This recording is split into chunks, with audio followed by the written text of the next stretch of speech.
Bienvenue à tous. Cette leçon sera un peu plus courte, plus directe et nous examinerons quelques exemples, car je vous ai montré ce que nous recherchons mardi soir. Nous jetterons un œil aux transactions de mercredi et jeudi.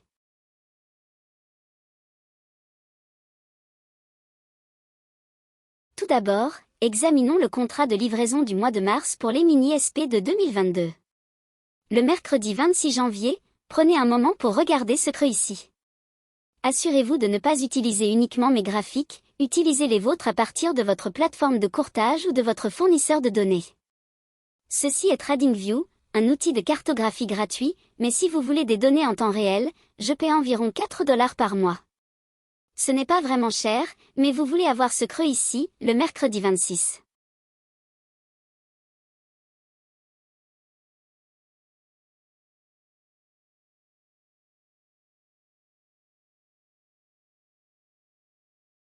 Vous verrez pourquoi j'ai choisi ce creux, c'est le plus bas, et voici le plus haut. Nous avons donc cette fluctuation de prix, de ce plus bas à ce plus haut, c'est notre intervalle. Vous voulez placer votre FIB sur cela pour obtenir votre point d'équilibre.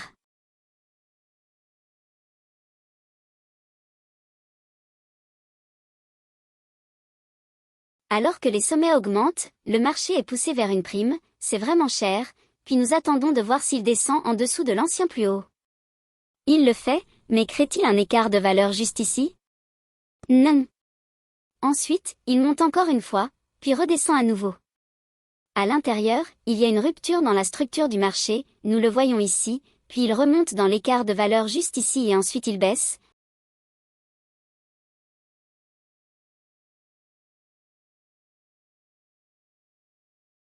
Atteignant ce vieux bas, qui serait en dessous du point d'équilibre de tout cet intervalle ou du niveau 50 sur le FIB. Mettons un peu de rouge à lèvres sur cela.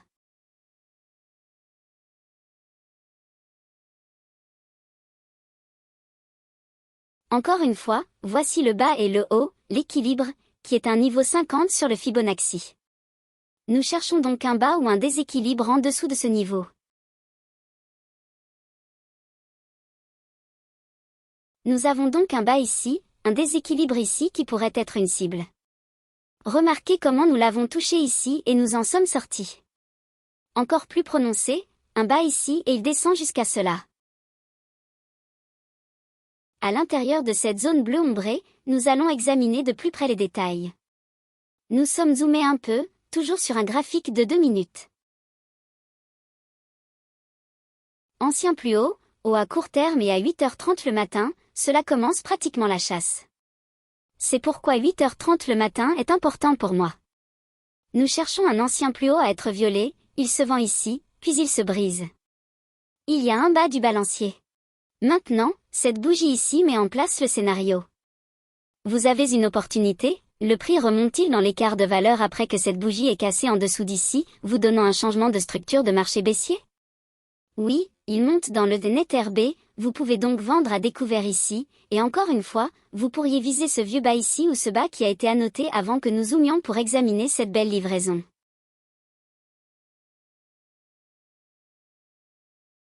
Donc, hypothétiquement, une vente à découvert à partir d'ici et une clôture hypothétique ici. Vous enregistreriez cela dans votre journal d'études. N'utilisez pas seulement mes exemples ici, allez dans vos propres graphiques et annotez-les également.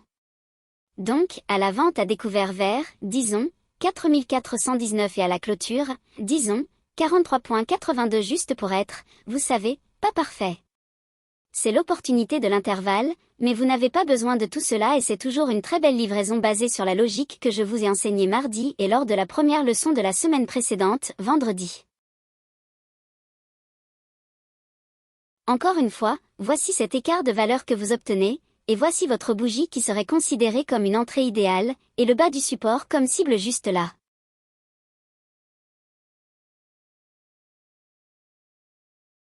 Donc, vos graphiques ressembleraient exactement à cela et tout espace libre, comme ici, vous taperiez simplement les facteurs importants que vous avez trouvés instructifs à propos de cet exemple. Combien de temps cela a-t-il pris? Ok, depuis le changement de structure de marché. Combien de temps a-t-il fallu pour atteindre l'écart de valeur? C'est très important. Combien de temps a-t-il fallu avant de passer de votre entrée à votre cible en termes de temps?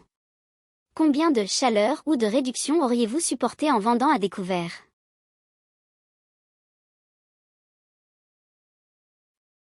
Maintenant, si vous aviez utilisé le haut de cette bougie comme point d'entrée, techniquement, vous auriez pu être exécuté ici, mais je vais vous apprendre à regarder la gamme totale disponible et en Insight, d'accord, car cela vous donne un cadre pour chercher comment ces exemples, bien qu'ils ne soient pas exactement les mêmes, ne se répètent pas exactement à chaque fois, il y a beaucoup de similitudes récurrentes que vous trouverez, et c'est le facteur important pour entraîner votre œil à le voir.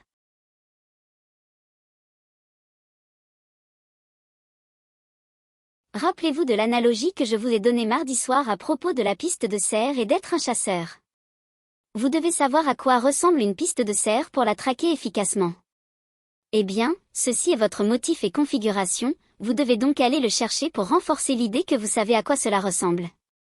C'est un graphique de 5 minutes, c'est la période de temps avec laquelle vous commencez et vous travaillez vers le bas, d'accord. Donc, sur les 5 premières minutes, nous pouvons immédiatement voir le bas jusqu'au haut, et nous cherchons un haut. Retournez dans le temps sur votre graphique et vous trouverez ce que c'est ici, mais vous avez également ces hauts relatifs égaux, donc cela aurait pu être un objectif initial en cherchant à ce que ces hauts relatifs égaux soient dépassés. Et est-ce qu'il descend et vous donne un écart de valeur juste? Non, il ne le fait pas, donc cela ne répondrait même pas aux critères là. Je sais que certains d'entre vous pourraient se demander comment je sais que cela ne vous met pas dans un commerce ici. Écoutez les règles que je vous ai données, elles sont très spécifiques et c'est ce que je vous explique ici. De cette façon, vous pouvez voir que cela permet en quelque sorte au marché ou force vraiment le marché à montrer son jeu. Une fois qu'il l'a fait, alors vous pouvez passer à l'étape suivante en conséquence, mais vous devez attendre le setup, vous ne pouvez pas le forcer, vous ne pouvez pas penser qu'il est là s'il n'est pas là. Donc, nous avons un ancien haut ici, il est encore respecté au-dessus de cela et nous avons une hausse au-dessus de cela, une fois qu'il passe au-dessus, il ne passe pas au-dessus et ne casse pas, puis descend en dessous de ce bas à court terme là, maintenant il monte, donc nous attendons simplement une rupture plus bas pour obtenir un changement dans la structure du marché sur une base intraday. Donc, nous avons un bas du balancier ici, il se négocie en dessous sur cette bougie ici, donc vous savez immédiatement à ce moment-là sur cette bougie dès que cette bougie se négocie en dessous, vous avez maintenant une opportunité.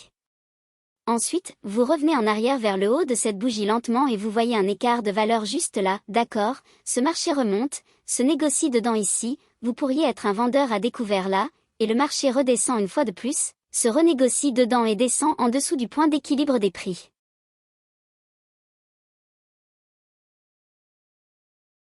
Maintenant, il a quelques cibles ici, vous pourriez être ici, ici ou dans le déséquilibre, et il les atteint toutes et va un peu plus bas.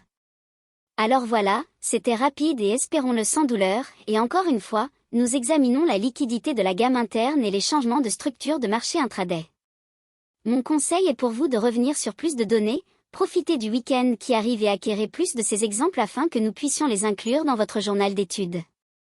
La semaine prochaine, je travaillerai sur le raffinement des objectifs et des entrées, alors je vous parlerai à ce moment-là. Profitez du week-end, soyez prudents.